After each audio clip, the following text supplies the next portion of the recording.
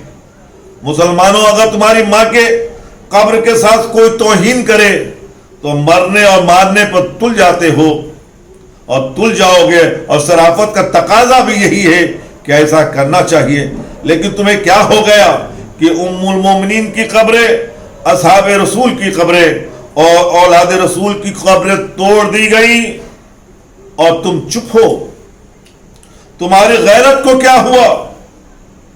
تم چپ کیوں ہو؟ تمہاری یہ خاموشی بتا رہی ہے کہ تم زندہ نہیں بلکہ مردہ ہو، ایک چلتی پھرتی لاش ہو جو زمین پہ چل رہے ہو۔ غیرت مر چکی ہے، انسانیت سے ہاتھ دھو چکے ہو۔ اور آل سعود کا ظلم کل بھی ایسا ہی تھا اور آج بھی ایسا ہی ہے۔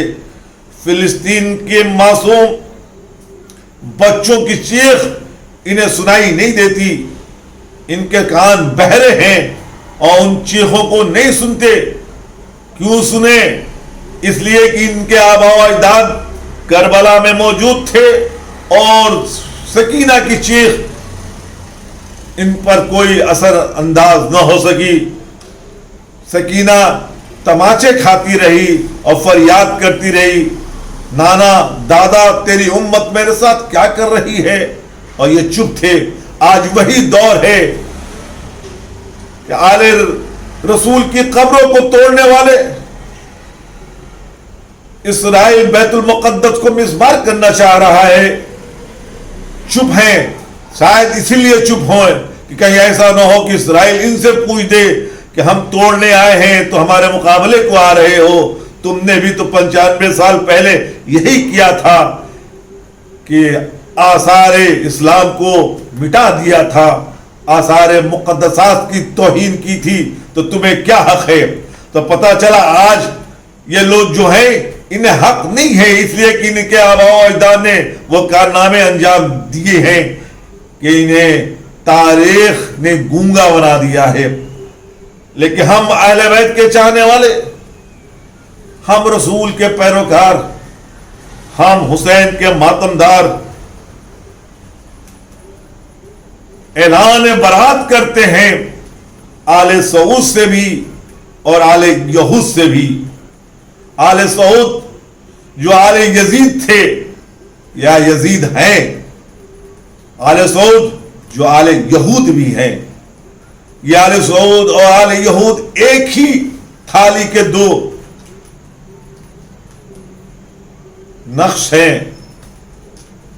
آل سعود نے مدینے کو مسمار کیا تھا، آل سعود نے مکے میں قبرستان معلی کو مسمار کیا تھا، اور آل یہود آج فلسطین میں بیت المقدس کو مسمار کرنے پر تلا ہوا ہے۔ مسلمانوں اٹھو، خلاف آواز اٹھاؤ۔ 800 وال اجر رسالت ادا کرنے کا دن ہے۔ قل لا اسألکم علیہ اجرا الا المودۃ فی القربى، قربا کی مودت رسول نے چاہی ہے 800 وال، اسی اجر کو اعلان کرنے کا یا اجر کو ادا کرنے کا دن ہے۔ حمایت مظلوم اور برات ظالم کا دن ہے۔ اٹھو اور آواز دو۔ حرم بقیع کی دوبارہ تعمیر کے لیے سر پر کفن باندھ لو۔